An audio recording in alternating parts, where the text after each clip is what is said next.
You would wake up every day to the sound of the sea, without an alarm clock, without traffic, without a boss, without an electricity bill. For more than 10,000 years, a people lived like this, between the sea and the forest, fishing, gathering, and creating one of the oldest cultures on the planet. Today, you will live an entire day as a fisherman of the Jomon people. And in the end, you will decide, did they live better than you live today? The Jomon people lived in what is now Japan, long before the samurai and the temples you know. They emerged more than 14,000 years ago, and for millennia lived in villages near the sea, rivers, and dense forests. They didn't have giant farms or stone cities. They lived by fishing, hunting, and gathering, with some early forms of agriculture here and there. Their pottery is some of the oldest and most beautiful ever found, with cords pressed into the still fresh clay, forever marking the name that archaeologists gave them, Jomon, the people of the cords. It is here, at the dawn of a small Jomon coastal village, that your day begins. You wake up in a semi-buried house, built partially below ground level to protect from the cold and wind. The roof is made of wood, branches, and straw. Through the cracks, a ray of orange light enters. The sun is rising over the sea. The floor is of packed earth, covered with hides and mats. The house is cramped, but cozy. The smell of smoke from the previous night is still in the air, mixed with the salty smell of the sea, which you already know by heart. Beside you, your family is still dozing, but you get up. The sea doesn't wait. You pick up a basket of plant fibers.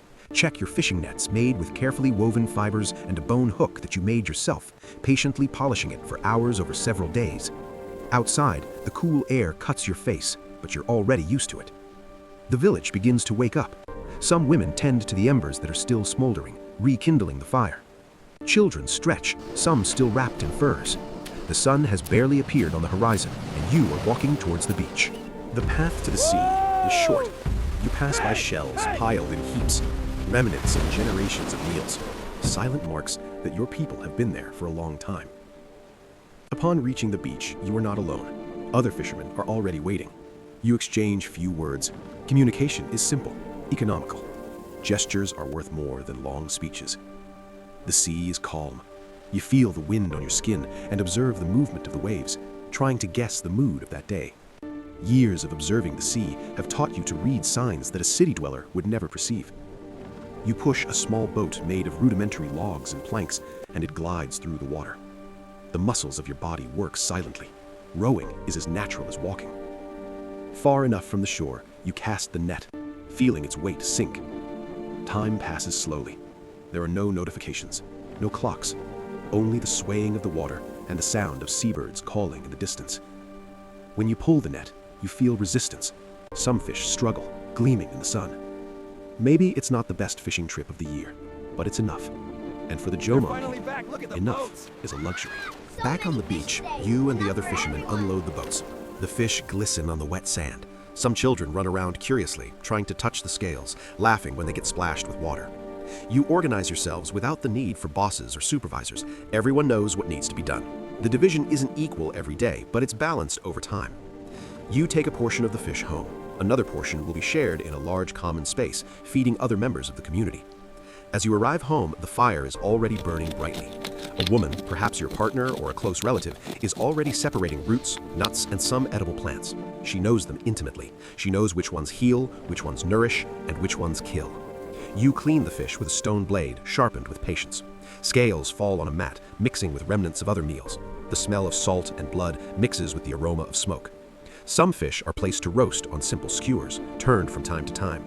Others will be smoked to last for several days. On the wall, ceramic vessels with rope marks hold water, seeds, and other foods. Each piece was molded by hand, without a potter's wheel, as an extension of the very body that created them. With a full stomach, you have something rare in modern life, a block of time not dominated by a formal job. But that doesn't mean there's no work. You sit outside, where the sun warms your skin. In your hands, a piece of bone and an abrasive stone. You begin to polish, turning, sanding, scraping, calmly. The tool that emerges from there may last for years. It's not disposable. Nearby, another person tightens ropes around a damp clay pot, creating a beautiful and at the same time functional pattern. The texture helps to hold it without slipping. Children run between the houses, playing with pieces of wood, imitating what they see the adults do, throwing, fishing, cutting, carrying. They learn by observing, trying, failing, without notebooks, without tests. From time to time, someone returns from the forest with roots, fruits, or small game. There is a continuous flow between sea, forest, and village. Nothing is completely separate. You feel the weight of responsibility. If you don't fish, if no one hunts, if no one gathers, there's no supermarket to save the day. But at the same time, you feel something that many have lost today. You clearly see the impact of your effort on the survival of those you love. In the late afternoon, the sky begins to change color. Shades of orange, pink, and red spread over the sea.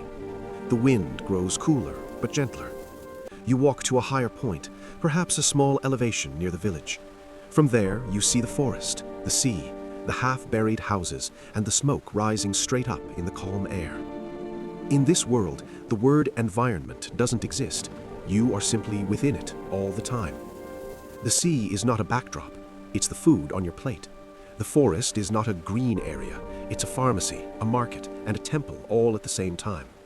You may not know the scientific names of the species, but you know the cycles, the tides, the seasons for each fruit, the roots of the birds, the changes in scent before the rain. In your mind, the spirits of the forest, the sea, and the animals are a real presence. You give thanks, you fear, you respect, and that limits how much you dare to destroy. As the sun disappears, the village gathers around the fire. A few small bonfires illuminate the houses. In the center of the village, a larger one brings together several families. You sit down, tired but not exhausted. Your body has worked all day, but in varied ways. Rowing, carrying, polishing, cutting, walking. It's not the same movement repeated for 8 hours sitting in front of a screen. Someone begins to tell a story. Perhaps about an ancestor who faced a storm at sea. Perhaps about a spirit animal that saved the village. Perhaps about how the world arose from the meeting of the sea and fire. The children listen with wide eyes. Elders with scars and memories, complete details, correct exaggerations, laugh. You feel the heat on your face, the sound of crackling firewood, the smell of smoke permeating your hair and clothes. The stars shine with an intensity that you, today, may never see because of light pollution. The notion of loneliness is different here. You may have conflicts and sadness, but you are rarely isolated within 4 walls in front of a screen without seeing anyone for days. Now, think about it. You live longer than the average Jomon. You have access to vaccines, hospitals, anesthesia, the internet, running water, and electricity. If you get sick, you don't have to rely solely on a healer's memory or the luck of a ritual. But at the same time, you probably spend a large part of your day sitting, looking at something that isn't the real world, but a screen. Perhaps you don't know your neighbors' names. Perhaps you've never clearly seen the starry sky. Perhaps you don't know where your food comes from or what happens to what you throw away. The Jomon fisherman had a hard life, without guarantees, without modern security. But he knew exactly why he woke up in the morning. He knew that his work fed real people with faces he loved, not an abstract enterprise. He lived immersed in nature, in a deep sense of belonging to a group and a landscape. So the question isn't whether they lived simply better or worse.